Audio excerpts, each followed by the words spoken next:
Welcome to Truth Report. I'm Alex Truth. And I'm Maya Clarity. Tonight, we peel back the layers on a world in flux, a world where the old energy order is collapsing, and new power brokers are emerging. We're talking about the silent battle for global resources, the shifting allegiances that will define our future, and the cold, hard truth about who really holds the power. From Washington's desperate attempts to reassert dominance, to Beijing's quiet expansion, and a shocking declaration that the energy transition is over, replaced by a ruthless new paradigm. This isn't just about geopolitics, it's about the very power that fuels our lives. We'll expose how traditional allies are hedging their bets, why Ukraine's lights are staying on thanks to an unlikely source, and how artificial intelligence isn't just a technological marvel, but a colossal new driver of energy demand, shaping policies and profits.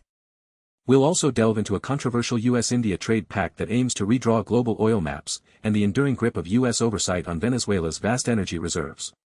This is the truth about energy, power, and the future you're not being told. Our first report takes us to the heart of global diplomacy, where traditional allegiances are being tested like never before.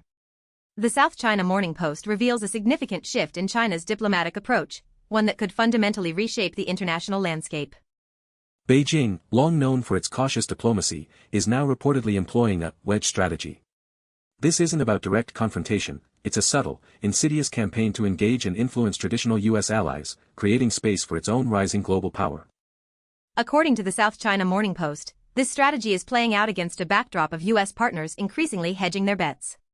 They're caught between what the report describes as an erratic Washington, particularly under a figure like Donald Trump, and an increasingly assertive Beijing.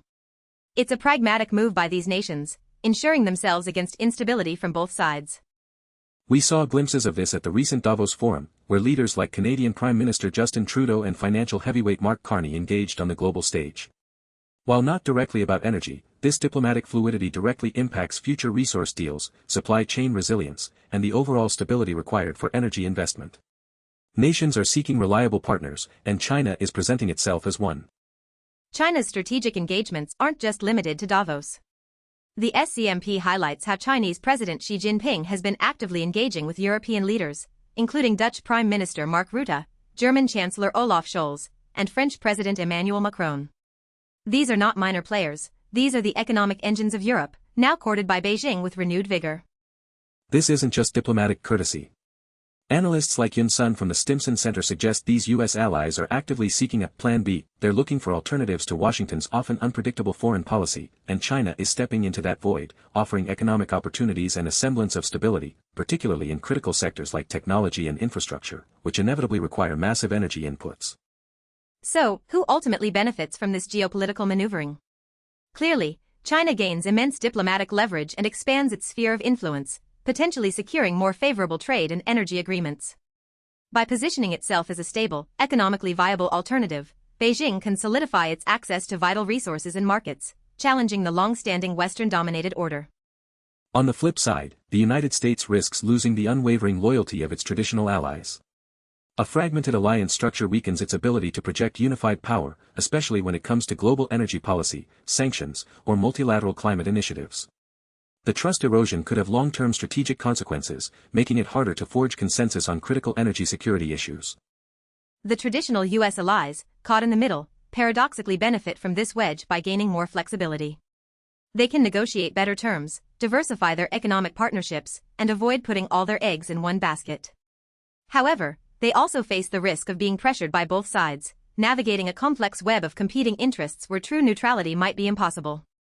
This strategic pivot points to a broader power structure undergoing a seismic shift. We are witnessing the gradual erosion of a unipolar world, where US dominance was unquestioned, towards a more multipolar future. China isn't just asserting itself, it's actively constructing an alternative global framework, one where energy security and economic interdependence are central to its diplomatic overtures.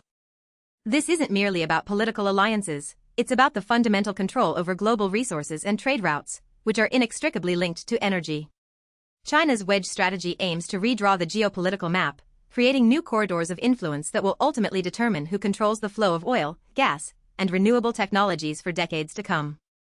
Our next story offers a stark contrast to the high-stakes diplomatic chess game. It brings us to the ground in Europe, where a desperate struggle for survival is inadvertently exposing China's complex and often contradictory role in global affairs.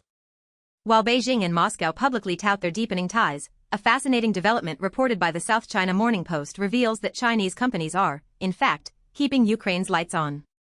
This is a critical lifeline in a nation ravaged by war, facing multi-day blackouts, and utterly dependent on external aid for its energy infrastructure. Across Europe, demand for Chinese goods, particularly electric vehicles, batteries, and solar panels, is soaring. These products, often at lower costs and high quality, are flooding the market. European lawmakers are concerned about overcapacity throttling domestic industries, but for Ukraine, this excess supply is literally a matter of life and death. The scale of Chinese shipments into Europe is immense. But it's in Ukraine where the impact is most immediate and critical. With its energy infrastructure systematically targeted and destroyed, the country is rushing to secure any piece of that excess supply it can get its hands on: generators, power banks, solar panels, and batteries. Think about that for a moment. A nation whose ally, Russia, is being propped up by China's broader economic support, is simultaneously relying on Chinese firms for the very power that keeps its hospitals running and its homes lit. It's a profound demonstration of China's economic opportunism overriding traditional geopolitical alignments, and a testament to Ukraine's desperation. The SCMP highlights that China supplied a staggering 20% of Ukraine's energy-related imports in the second half of 2023 alone. Companies like DTEK, Ukraine's largest private energy firm, are actively procuring Chinese equipment. Brands such as Growatt for solar inverters and EcoFlow for power stations are seeing massive, life-saving demand. So, who truly benefits here? China, unequivocally. It not only solidifies its position as an indispensable global manufacturer and supplier, but it also demonstrates its ability to navigate complex geopolitical landscapes, maintaining economic ties with both sides of a conflict. This strengthens its economic power and influence globally, while avoiding direct political entanglement. For Ukraine, the benefit is immediate and existential. These Chinese supplies literally keep the lights on, allowing essential services to function and providing some semblance of normalcy amidst constant attacks. However, this dependence also comes at a cost, creating a precarious reliance on a nation that is simultaneously a strategic partner of its aggressor. It's a Faustian bargain for survival. Europe, while benefiting from affordable green tech in the short term, faces a long-term challenge. The overcapacity that aids Ukraine today could decimate its own emerging green industries tomorrow, creating economic vulnerabilities. It highlights the difficult balance between immediate needs and long-term industrial strategy, especially when faced with China's manufacturing might. This dynamic exposes a critical shift in broader power structures: China as the ultimate economic pivot. Beijing is demonstrating that its economic interests can transcend traditional geopolitical rivalries, making it an indispensable player in global energy security, even in conflict zones. This isn't just trade, it's the weaponization of economic supply, where the provider holds immense sway. The ability to be a critical energy supplier to a warring nation, while maintaining deep ties with that nation's adversary, underscores China's unique position. It's not just a geopolitical actor, it's a global utility provider, and that control over essential goods, particularly energy infrastructure components, grants it a profound and subtle form of power over the destiny of nations. From geopolitical maneuvering and wartime supplies, we now turn to a declaration that could fundamentally redefine our future. Al Jazeera reports a shocking consensus among energy CEOs, a narrative shift that upends years of climate discourse. The report, dated February 6, 2026, details how these industry titans are now openly declaring that the managed energy transition from fossil fuels to a cleaner system is over. This isn't a slowdown, it's a radical reevaluation, stating that the previous vision of a gradual, deliberate shift is fundamentally dead. This isn't just semantics, it's a strategic pivot. Instead of transition, the new paradigm is energy addition. This means humanity won't be replacing existing energy sources, primarily fossil fuels, but merely adding new ones on top. This dramatically alters the trajectory for climate goals and the future of our planet. The driving force behind this dramatic declaration: unprecedented, surging global energy demand. The report explicitly cites artificial intelligence, the explosion of data centers, rapid industrialization, and continued population growth as insatiable consumers of power. This new digital age, far from being green, is proving to be incredibly energy-intensive. AI's role is particularly insidious. While touted for its potential to optimize grids and improve extraction efficiency, its fundamental requirement for vast computational power is creating a colossal new demand. Data centers, the physical infrastructure of AI, are becoming the new energy behemoths, requiring power plants of their own. The implications are stark, continued, and even increased reliance on fossil fuels, especially natural gas. The narrative has fully swung from phasing out to integrating, with energy security and affordability now unequivocally prioritized over ambitious climate targets. This is a monumental setback for environmental efforts. So, who benefits from this stark declaration? Unsurprisingly, the fossil fuel industry stands to gain massively. With the pressure to transition eased and demand soaring, investment in oil and gas extraction and infrastructure can resume with renewed vigor, securing decades more of profitability for these corporations. Conversely, the climate and the global population will be the biggest losers. The pledges and targets set during the transition era will likely be abandoned, leading to accelerated global warming, more extreme weather events, and a future far more perilous than previously imagined. This corporate decree sidelines collective environmental responsibility. The tech sector, particularly those driving AI development, also benefits from this energy addition model, as it ensures they have the power they need to expand without being constrained by green energy limitations. Their growth is now implicitly linked to the continued burning of fossil fuels, creating a powerful, unspoken alliance. This shift reveals a deeper power structure at play, the unyielding influence of corporate interests over global policy. When energy CEOs collectively declare a narrative over, it signals a powerful lobbying effort and a fundamental reprioritization, where short-term economic growth and industry profits trump long-term planetary health. The promise of AI, once seen as a tool for progress, is now unveiled as a primary driver of a fossil fuel resurgence. This isn't just an energy crisis, it's an ideological surrender, where technological advancement is being leveraged to justify an all-of-the-above energy strategy that, in reality, keeps us firmly tethered to the dirtiest sources, cementing the power of those who control them. Our focus now shifts to a significant shakeup in global energy markets, driven by a new US-India trade agreement. This deal, announced with characteristic Trumpian flourish on social media, has profound implications for the intricate India-China-US triangle and global oil flows. The South China Morning Post reports on this new agreement, which US President Donald Trump announced via social media after a phone call with Indian Prime Minister Narendra Modi. The key takeaway, according to Trump, was Modi's commitment to Buy American, including a massive $500 billion of US products. But the real energy bombshell in Trump's post was the claim that Modi had agreed to stop buying Russian oil and to buy much more from the United States and other friends. This statement, if true, represents a dramatic realignment of India's energy strategy, moving away from a critical supplier for geopolitical reasons. This is especially significant given India's role as a major energy consumer and its extensive purchases of discounted Russian oil since the invasion of Ukraine.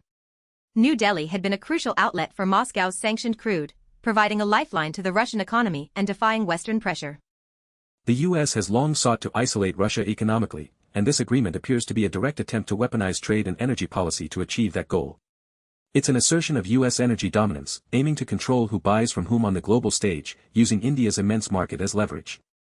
This move also ties India's energy security more closely to the US, a strategic play that could have long-term geopolitical consequences. While India gains access to a new, powerful supplier, it also potentially sacrifices some of its energy autonomy, aligning its interests more directly with Washington's foreign policy objectives. So, who are the clear beneficiaries here? US energy companies, first and foremost.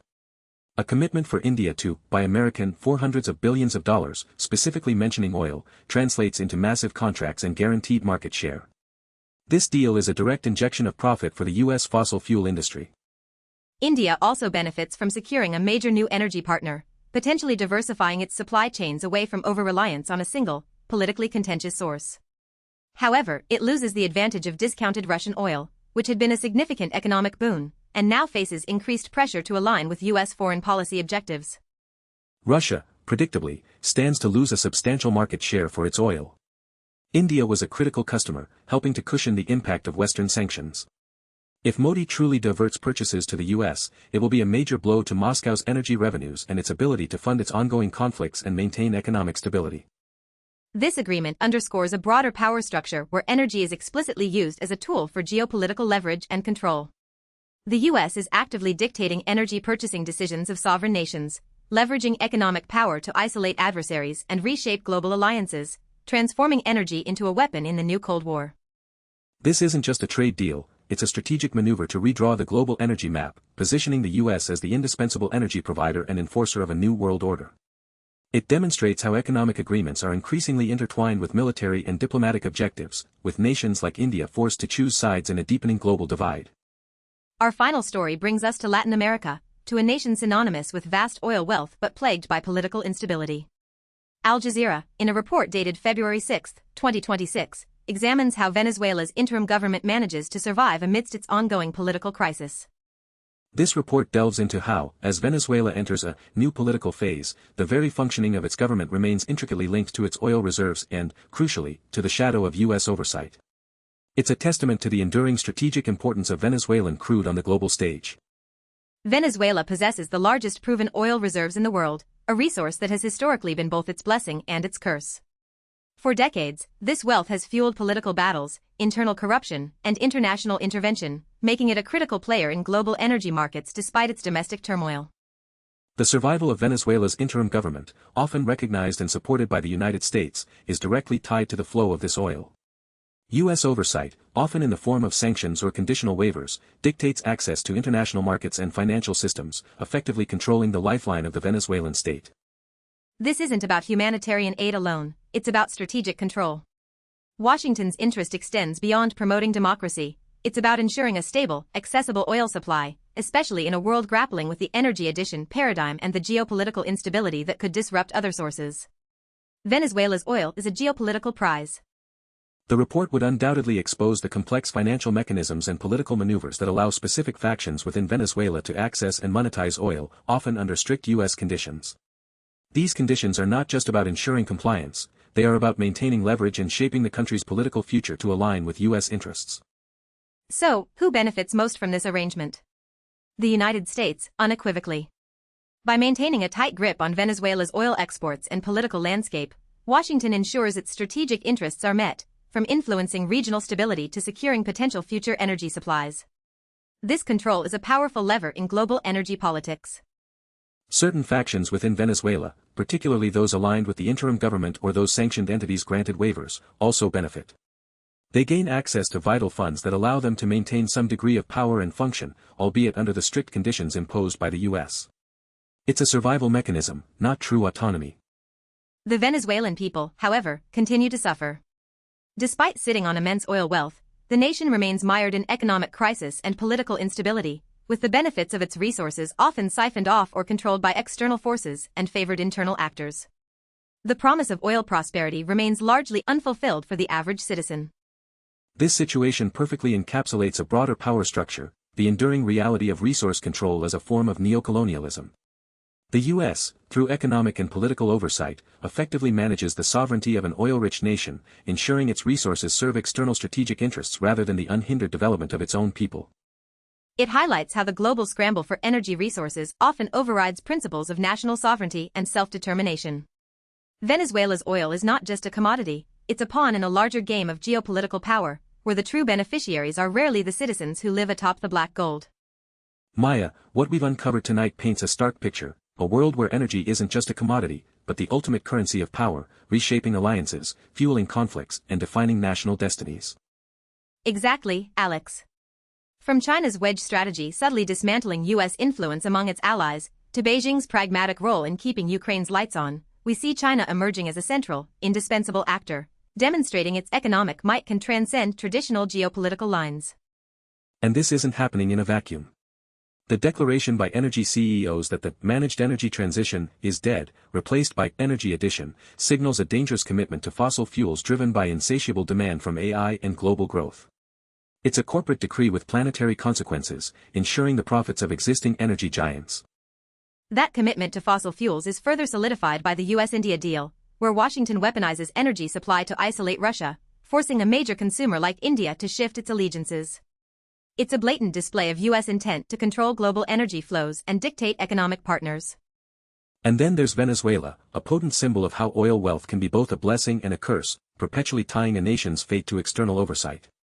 The U.S. maintains its strategic grip, ensuring that a critical energy source remains within its sphere of influence, regardless of the political cost to the Venezuelan people. What connects all these stories is the ruthless pragmatism of power. Every nation, every corporation, is maneuvering for energy security and economic dominance in a world where the old rules no longer apply. The idea of a smooth, ethical energy transition has been sacrificed at the altar of raw demand and geopolitical competition. This isn't just about who gets the next barrel of oil, it's about who gets to write the rules for the next century. The patterns are clear: declining U.S. unipolarity, China's calculated ascent, the relentless demand for energy, and the constant, often covert, struggle for control over the very resources that power our world. The truth is, we are witnessing a global energy reset, driven by a complex interplay of economic necessity, technological acceleration, and geopolitical ambition. And the real cost, as always, will be borne by the planet and by the citizens who are largely oblivious to the high-stakes game being played above their heads. The decisions made today, in boardrooms and diplomatic halls, will determine the air we breathe and the stability of our world for generations to come. The truth about energy is far more intricate and far more critical than any headline can capture. We urge you to look beyond the surface, to question the narratives, and to demand transparency from those who wield this immense power. Your future depends on understanding these deep currents. For Truth Report, I'm Alex Truth. And I'm Maya Clarity. We'll see